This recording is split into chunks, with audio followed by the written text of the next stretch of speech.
Hello friends, ఈ year జరిగిన Oscar అవార్డ్స్లో Christopher Nolan direct చేసిన ఆపెన్హైమర్ మూవీ 7 ఆస్కార్ అవార్డ్స్ని గెలుచుకుంది. Best director, best picture, best actor, best supporting actor, best original music score, best cinematography, best film editing విభాగాలలో ఈ మూవీకి awards వచ్చాయి. ఈ మూవీలో లూయిస్ స్ట్రాస్గా నటించిన రాబర్ట్ డౌనీ జూనియర్కి బెస్ట్ సపోర్టింగ్ యాక్టర్ విభాగంలో ఆస్కార్ అవార్డు వచ్చింది. ఈ మూవీతో ఆర్డీజే తన మొట్టమొదటి ఆస్కార్ అవార్డుని అందుకున్నాడు. ఆపెన్హైమర్గా నటించిన కిలియన్ మర్ఫీ కూడా బెస్ట్ యాక్టర్గా తన మొట్టమొదటి ఆస్కార్ అవార్డుని అందుకున్నాడు.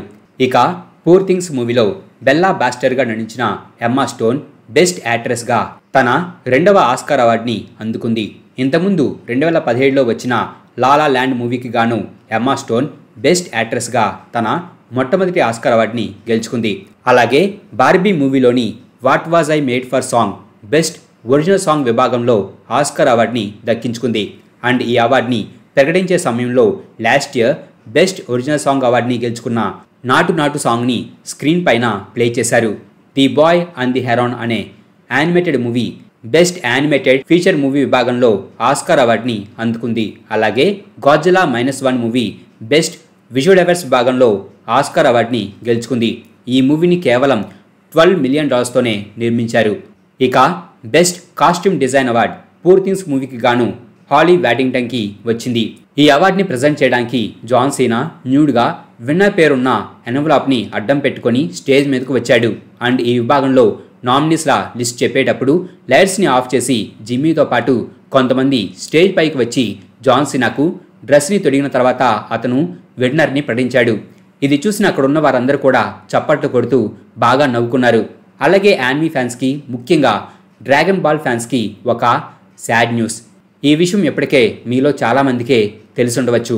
డ్రాగన్ బాల్ క్రియేటర్ అయిన అకిరా టోరియామా గారు ఈ నెల మార్చి 1న తన 68 ఏళ్ల వయసులో మరణించారు.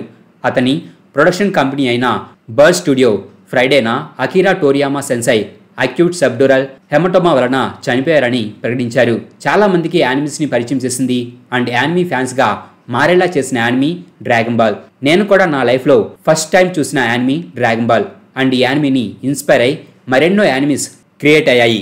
అకిరా టోరియామా గారి మరణ వార్త విన్న చాలా మంది ఫ్యాన్స్ అండ్ సెలబ్రిటీస్ అతని ఫ్యామిలీకి కండోలెన్సెస్ తెలుపుతున్నారు. ఇక రీసెంట్గా జాకీ చాన్ కూడా టోరియామాకి కండోలెన్సెస్ తెలిపారు.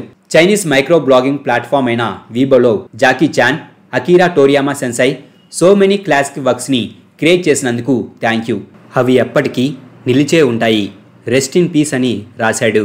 అలాగే ఫిబ్రవరిలో నెట్ఫ్లిక్స్లోకి రిలీజ్ అయిన the Last Airbender live action సిరీస్కి ఆడియన్స్ నుండి మంచి రెస్పాన్స్ వచ్చింది. 2005 నుండి 2008 మధ్యలో వచ్చిన the Last Airbender animation సిరీస్కి వరల్డ్ వైడ్గా మంచి పాపులారిటీ ఉంది. అండ్ ఈ సిరీస్ని బేస్ చేసుకొని 2010లో Avatar the Last Airbender live action మూవీని తీశారు. కానీ ఆ మూవీ బాక్సాఫీస్ దగ్గర ఫ్లాప్గా నిలిచింది. ఇక రీసెంట్గా నెట్ఫ్లిక్స్లోకి వచ్చిన ఈ లైవ్ యాక్షన్ సిరీస్ మాత్రం ఫ్యాన్స్ని బాగానే ఆకట్టుకుంది. ఈ series even One Piece live action series రికార్డ్ని బ్రేక్ చేసింది. వన్ పీస్ రిలీజ్ అయిన 4 రోజుల్లో 18.5 మిలియన్ వ్యూస్ని దక్కించుకోగా ఈ సిరీస్ ఆ రికార్డ్ని బ్రేక్ చేస్తూ 4 రోజుల్లోనే 21.2 మిలియన్ వ్యూస్ని పొందింది.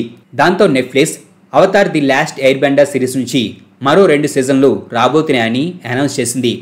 అలాగే మార్వెల్కి సంబంధించి ఒక రూమర్ వినిపిస్తుంది.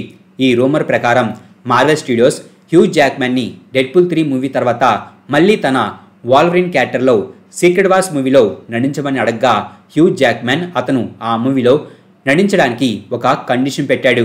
అతను సీక్రెట్ వార్స్ మూవీలో నటించాలంటే ఆ మూవీలో Tobey Maguire Spiderman, Robert Downey junior Iron మ్యాన్లు ఉండాలని అండ్ అతను వారితో ఇంటరాక్ట్ అవ్వాలని హ్యూజ్ జాక్మన్ కోరినట్టు ఒక రూమర్ వినిపిస్తుంది.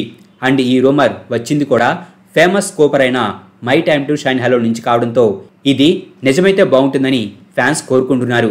సీక్రెట్ వార్స్ మూవీలో డిఫరెంట్ యూనివర్స్ చెందిన సూపర్ హీరోస్ కనిపించబోతున్నారు. కాబట్టి ఆ మూవీలో టోబీ మెగ్వైర్ స్పైడర్ మ్యాన్ కనిపించే అవకాశాలు ఉన్నాయి.